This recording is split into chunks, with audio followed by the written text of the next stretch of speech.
Welcome to the Light Dance Soaring Free channel. Have you ever felt paralyzed by someone else's cruel labels?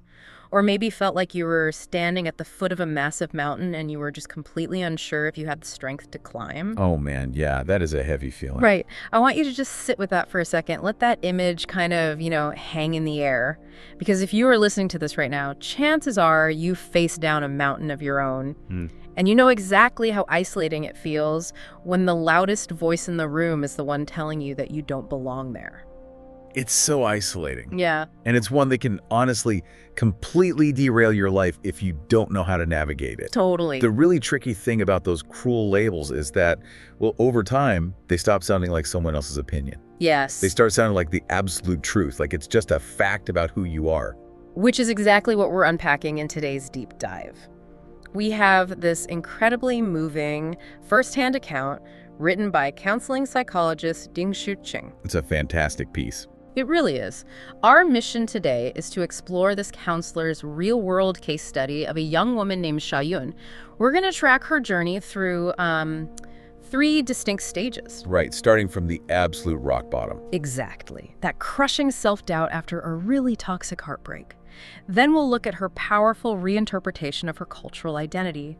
And finally, her really brave, fulfilling farewell as she steps out into the unknown. What makes this source material so compelling to me isn't just that it's a touching story. I mean, it is touching. But it gives us the actual mechanics of healing. Yes, the how-tos. Right, we get a clinical front row seat to how a person actively repairs their own fractured self-esteem. Well, let's get right into it then. The counselor sets this very vivid, almost cinematic scene right at the beginning. It's early summer. The sunlight is acting like this gentle filter spilling across the wooden floor of the clinic. It's warm, it's quiet. A very safe space.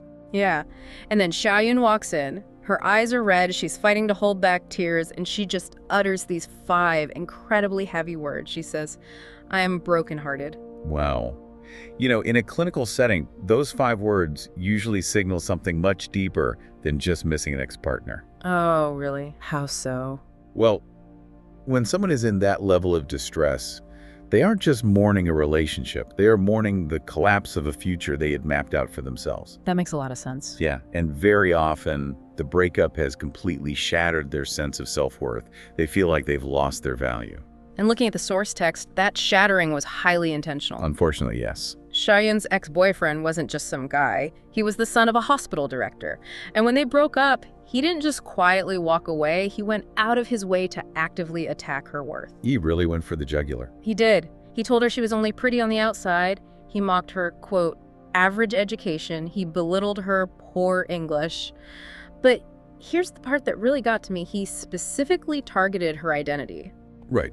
Her cultural background. Yeah, as a second-generation Taiwan-Vietnamese woman, asking her if she honestly thought she deserved his wealthy family. Which is just exceptionally cruel. I mean, it's awful.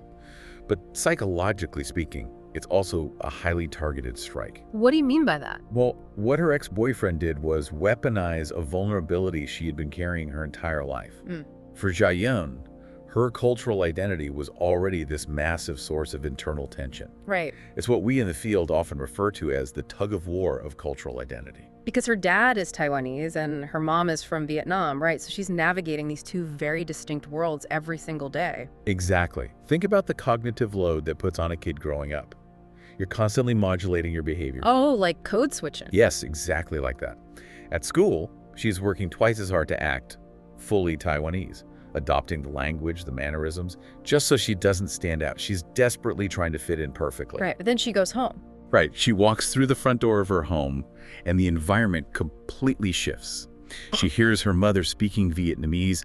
She smells the distinct aromas of fish sauce and lemongrass in the kitchen. She's essentially living in the space between 2 worlds. And when you're a child of immigrants, self-positioning is an exhausting, invisible marathon. Yeah. You're constantly asking yourself, who am I? Where do I actually belong? Okay, let's unpack this.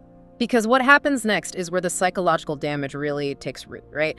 The counselor notes how the ex-boyfriend's cruel words basically plant a seed in Xiaoyun's mind. And I kind of think of it like a malware virus in a computer's operating system. Oh, I like that analogy. Yeah, like someone clicks the wrong link, or in this case, dates the wrong person, and the virus gets installed. And suddenly every new file or experience you open gets corrupted by this background code, just constantly telling you you aren't good enough. That is such a good way to put it. And to take that malware idea a step further, it's operating silently in the background, right? Just draining the battery of your self-esteem. Wow. Yeah. Draining the battery. In psychology, we call these negative core beliefs. These are deep-seated, fundamental assumptions we hold about ourselves. So they're not just passing thoughts. No, they are foundational. When a trusted partner, someone you love, someone who has seen you at your absolute most vulnerable, when they validate your worst fears about yourself, it locks that negative core belief into place. It makes it feel real. Exactly. It essentially creates an internal off-duty commentator in your mind. An off-duty commentator. Wow, if you're listening to this and you ever had a devastating performance review or been dumped out of nowhere, you know exactly what that voice sounds like. You really do. It's that voice that chimes in when you're just trying to, like, brush your teeth, telling you all the ways you're falling short. Exactly. It's this persistent inner critic that tells you you're unqualified, that you're an imposter, and that eventually everyone is going to figure it out. And for Xiaoyun, this commentator was constantly echoing her ex-boyfriend, just telling her over and over that she really was inadequate. And the timing of this could not possibly be worse. No, because she was just preparing to go to Australia for a working holiday. Right. She's about to embark on this massive, scary adventure. She's going to an English-speaking country, and her internal operating system is flashing red. It's telling her she's going to fail because her English is supposedly terrible. Yeah, she's terrified of the unfamiliar Australian accents. She's terrified of being mocked. She's basically standing at the edge of this metaphorical cliff, almost ready to cancel the whole trip and just retreat to the safety of what she knows. Which is such a natural trauma response. I mean, who wouldn't want to hide? Oh, completely natural. When you're trapped in that cycle of negative core beliefs, you usually can't logic your way out of it alone. You need an external circuit breaker to snap you out of the loop. And for Xiaoyun, that circuit breaker came from the most unexpected place. Her mother. Yes. This scene in the source material is so powerful. It's the Lunar New Year. Xiaoyun is terrified to tell her Vietnamese mother that her visa was approved. Because she's actually moving to Australia for 2 years. Right. And given her own anxiety, she fully expects her mom to panic, to try and stop her, maybe pull her back into their comfortable little bubble. Because that's what a protective parent often does when they see their child in distress. Right. They try to eliminate the risk. But instead, her mother just gets quiet for a moment. She looks at her softly and says, "Go ahead. I came to Taiwan from Vietnam alone. I didn't know the language. The customs were different. I was more afraid and lonely than you are now. But I made it through, didn't I?" I mean, chills. That is such a profound moment of transmission. It really is. Her mother isn't just giving her permission to travel. She's handing over a legacy of resilience. In that single conversation, we see the clinical concept of narrative therapy come vividly to life. Okay, let me pause you there. I see narrative therapy mentioned in the counselor's notes, but whenever I hear phrases like, rewrite your story, my brain immediately goes to toxic positivity. Oh, sure. I hear that a lot. Like, are we just telling Xiaoyun to slap a happy sticker on a really traumatic breakup and pretend the bad stuff didn't happen? Because that just doesn't seem helpful. I'm so glad you brought that up because that is a huge misconception. Okay, so what is it, actually? Narrative therapy isn't about gaslighting yourself. Yeah. It's not ignoring reality. It operates on the premise that our identities are shaped by the stories we tell ourselves about our lives. The stories we tell ourselves. Yes. It isn't about changing the facts of the past. The breakup happened. The cruel words were said. The cultural struggle is completely real. Those facts are locked in. Right. But narrative therapy is about reinterpreting the meaning of that life story. You're changing the lens through which you view the facts. When Xiaoyun's mother shares her own journey of crossing an ocean alone without knowing the language, Xiaoyun suddenly realizes something massive. The bravery she thought she was lacking isn't missing at all. It's literally inherited. Exactly. It's in her DNA. Okay, here's where it gets really interesting. So it's essentially like changing the lighting in a museum. Oh, explain that. Like the artifact, her past, her upbringing is sitting right there on the pedestal. It's exactly the same artifact. But under this new light, What looked like a flaw or a chip in the stone suddenly looks like a deliberate, beautiful carving. It looks like a badge of honor. Yes, that is exactly it. Yeah. You aren't painting over the artifact, you're illuminating it properly. That makes so much sense. Before this conversation, Qigong viewed her dual culture entirely as a liability. It was the reason she didn't fit into her wealthy ex-boyfriend's world. It was the reason she felt pulled in two different directions all the time. But sitting there at the dinner table with her mom, eating the sour and spicy fish soup and the fried spring rolls, the lighting shifts. She realizes that this dual culture is a perfect blend of Vietnamese fish sauce and Taiwanese oolong tea. It's not a defect at all. It's a highly unique asset. And think about the mechanics of why that matters. Yeah. She realizes her ex-boyfriend wasn't just cruel, he was objectively wrong. She wasn't unworthy, she was uniquely adaptable. Because she grew up navigating complex cultural dynamics, she actually has a much higher capacity for empathy and observation than most people. So true. The very things her ex used to make her feel small are the exact tools she needs to survive and thrive in Australia. That is the core of narrative therapy, reclaiming the authorship of your own story so the malware just doesn't run the system anymore. Wow. And as she's reclaiming this story, the counselor notes the return of a really specific motif. We learn about this postcard that has been sitting in Xiaoyun's drawer for 4 years. The postcard from her cousin in Nepal. It's such a brilliant narrative anchor. Right. So her cousin sent it back in 2020. The pictures of the Himalayas, shrouded in mist with snow on the peaks. And on the back, the cousin wrote, "The mountain is high, but every step matters. One day, you will stand on your own peak." Beautiful. And at the time she received it, Xiaoyun didn't care at all. She just wanted a safe, flat, predictable life as a nurse in Taiwan. But now, 4 years later, staring down this trip to Australia, that postcard suddenly makes total sense. You know, it's funny how wisdom often waits for us until we're actually ready to receive it. Isn't it, though? And the cousin, who actually spent 2 years doing her own working holiday in Australia, comes back for the new year. And she gives Xiaoyun an incredible piece of practical advice to go along with that postcard. A real roadmap. Yeah, give Xiaoyun a tangible roadmap for this new identity she's stepping into. It really is a masterclass in how to do a working holiday right. The cousin tells her point blank, don't just go to Australia and stick with Taiwanese people for comfort. Right, which is so tempting. Totally. But she says if you do that, you'll forget why you left in the first place. You have to push past the comfort zone. And she backs that advice up with a red envelope labeled Dream Fund. I loved that detail. Me too. She tells Xiaoyun to use some of the money she earns over there to actually explore the world. Go see different people, witness different landscapes, because that's the true meaning of going abroad. It isn't just about earning wages on a farm. It's about expanding your internal map of the world. It's such a stark contrast to the ex-boyfriend. He tried to shrink her world, you know? Shove her into a tiny box labeled not good enough. Exactly. But her mother and her cousin are actively expanding her world, handing her both the psychological tools and the actual funds to go explore. Which naturally brings us to the final hurdle in this journey, the art of the goodbye. Yes. This is a phase that so many people overlook, but clinically, it is critical. So the counseling notes that their final session takes place in late February, and Xiaoyun is scheduled to fly out to a farm in South Australia on Earth Day in April. Right. So she has her resignation letter handed in at the hospital. Her destination is set. She's sitting in the exact same clinic where she arrived completely broken, but the energy is totally different now. It's transformed. Yeah, she's calm. Well, mostly calm. The source mentions she still cries when she thinks about leaving her family and the counselor. And honestly, that crying is perfectly healthy. It is. Oh yeah. In therapy, we call this final stage closure.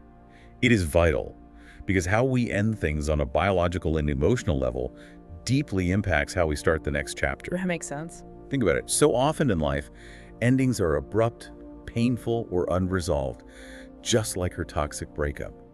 The brain hates open loops. It scans for danger when things just end without warning. Right, like an unresolved chord in music. Exactly. A fulfilling farewell in therapy creates a vital new emotional memory. It teaches the client's nervous system that endings don't have to be harmful. They can be beautiful, supportive, and empowering. The text brings in a Japanese tea ceremony concept here to explain that. The idea of one time, one meeting. Yes, that concept. It emphasizes the transient, completely unrepeatable nature of a moment. Like you can't step in the same river twice. Exactly. The philosophy is that you will never have this exact cup of tea in this exact light with this exact person ever again in your life. So you must honor it fully. The counselor applies this directly to the therapy sessions. Yeah. Each meeting they have, each moment of vulnerability, each tear shed, was a unique, unrepeatable encounter. Recognizing this allows Xiaoyun to deeply value the journey she's been on, rather than just rushing across the finish line and get to Australia. And what I love most about this final session is Xiaoyun's safety net plan. It's so brilliant because it's so realistic. The counselor asks her, what are you going to do when you inevitably feel lonely in Australia? And Xiaoyun doesn't give some fake brave answer like, oh, I'll just smile and push through it. No, she doesn't pretend she's invincible. She acknowledges the reality of the friction ahead. She knows the isolation on that farm is going to be intense. Right. She straight up says, I know I will cry in my dorm room. But she has a system. A great system. She says, when I cry, I will call home. My mom will answer no matter how late it is. My grandmother, who doesn't even know how to use a smartphone, will sit by the phone and listen to me on speakerphone. That's so sweet. And then, she says, she will close her eyes and imagine the counselor sitting across from her, telling her that she is doing fine and to just take it slowly. Which tells us everything we need to know about the success of this therapy. The counselor has essentially helped Xiaoyun build a brand new, positive, off-duty commentator to replace the toxic malware her ex installed. That's amazing. Even when she's thousands of miles away on a farm in South Australia, she's carrying that supportive voice with her. She's internalized the safety of the clinic, the love of her mother, and the quiet, steady presence of her grandmother. That is what true resilience looks like. It's a beautiful image, and as a parting gift, the counselor gives her a blank notebook. Right. But it's not just any notebook. It has a mountain on the cover, a majestic, gentle mountain with a small path leading up. And the counselor tells her to use it to write to 3 distinct people, her past, present, and future selves. Oh, I love that exercise. To forgive the fragile past self, to thank the present self who refuses to give up, and to document the brave future self. It brings the entire narrative full circle perfectly. Yeah. The mountain on the cousin's postcard was this distant, foggy dream. But the mountain on the notebook is the reality she's actively about to climb. She is now the author of the blank pages inside. So what does this all mean? If you're listening to this right now, maybe you're a young person feeling lost. Maybe you've been handed some incredibly heavy labels by a boss, an ex, or even society, but you're ready to set off on your own journey. What are the actionable takeaways from Xiaoyun's story? We've pulled out 3 practical suggestions for pursuing your dreams based on this case study. The first one comes directly from the cousin's wisdom. Don't hide in your comfort zone when you travel or transition. That's a tough one, but so true. Whether it's a new country, a new job, or a new phase of life, it is so tempting to seek out what is familiar. But growth requires friction. You have to consciously choose to explore the unknown. Engage with different people and different ways of thinking to truly expand your internal map. Spot on.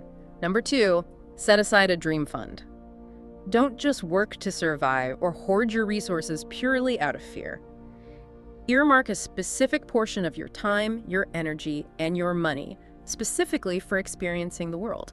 Absolutely. Investing in your own worldview and your own narrative is the highest return investment you can possibly make. And the third suggestion is perhaps the most crucial for actually making it through the tough days.